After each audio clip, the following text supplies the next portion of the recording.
ఇప్పుడు అంతేందుకు కర్ణాటకలో ముఖ్యమంత్రి సిద్ధరామయ్య ఉన్నాడు కదా, సిద్ధరామయ్యని తీసేసి ఇప్పుడు త్వరలో డీకే శివకుమార్ని పెట్టబోతున్న చర్చ కూడా ఉంది. డీకే శివకుమార్ ఎమ్మెల్యేల సపోర్ట్ నాకే ఉంది, నాకు ముఖ్యమంత్రి పదవి కావాలని అంటున్నాడు.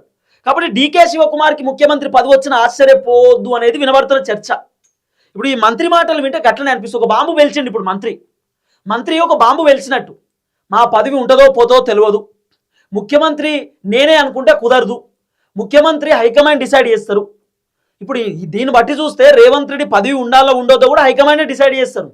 రేవంత్ రెడ్డి ఏదైనా తప్పు చేసిందనుకో, రేవంత్ రెడ్డి ఏదైనా అవినీతికి అక్రమాలకు పాల్పడ్డట్టు కనుక తెలిసిందనుకో, రేవంత్ రెడ్డి ముఖ్యమంత్రి పదవి పోయేటటువంటి ఛాన్సెస్ కూడా ఉంటాయి. అయితే దీంట్లో ఒక ఎమ్మెల్యే చెప్పిండు ఏమని తెలుసా, ఇప్పసార తిరిగి తీసుకురావాలన్న అనిరుద్ రెడ్డి ప్రతిపాదన బాగుంది, మంత్రి శ్రీధర్ బాబు చిట్చాటట. ఇప్పసార మీకు తెలుసు కదా, గుడుమనే కదా ఇప్పసార అంటే గుడుమనే. ఇప్పసార లేకపోతే పండ్లసార అంటారు, తాండాలలో ఎక్కువ పెడతా ఉంటారు. అవి వస్తే మంచిదే అని చెప్పి ఒక కాంగ్రెస్ పార్టీ ఎమ్మెల్యే చెప్తే ఈ ప్రతిపాదన బాగే ఉందని చెప్పి శ్రీధర్ బాబు చెప్తున్నాడు. ఎంత గమ్మత్తుంది చూడుర్రి. అంటే దీన్ని బట్టి చూస్తే వైన్ షాప్లో సరైనటువంటి మద్యం దొరకలేదు అన్నట్టు, వైన్ షాప్లో దొరికేటటువంటి బీర్లు కోటర్లు ఆ మద్యం కరెక్ట్ లేదన్నట్టు, అంత కల్తీ మద్యం అన్నట్టు. దీన్ని బట్టి చూస్తే దానికంటే ఇప్పసారే నయం అంటున్నారట. ఏందో చూడు ఈ కథ ఎట్లుందో.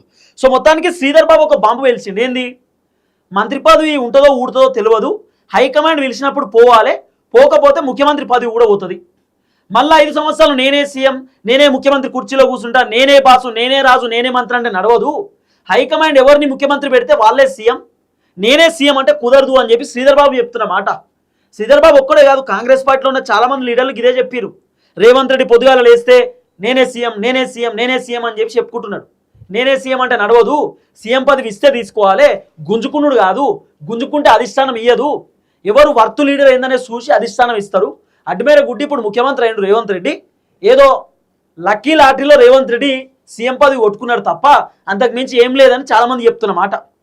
కాంగ్రెస్లో చాలామంది సీనియర్ లీడర్ ఉన్నా కూడా రేవంత్ రెడ్డి ముఖ్యమంత్రి అయినట్టే కారణం ఏంది, పాదయాత్ర చేసిండు, కొద్దిగా గట్టిగా ఫైట్ చేసిండు, కేసులు ఉన్నాయి, పంచాయతీలు పెట్టుకున్నాడు, ఇక బీఆర్ఎస్ని గట్టిగా ప్రశ్నించిండు, పోరాటం చేసిండని చెప్పి గుర్తించి రేవంత్ రెడ్డికి ముఖ్యమంత్రి పదవి ఇచ్చారు.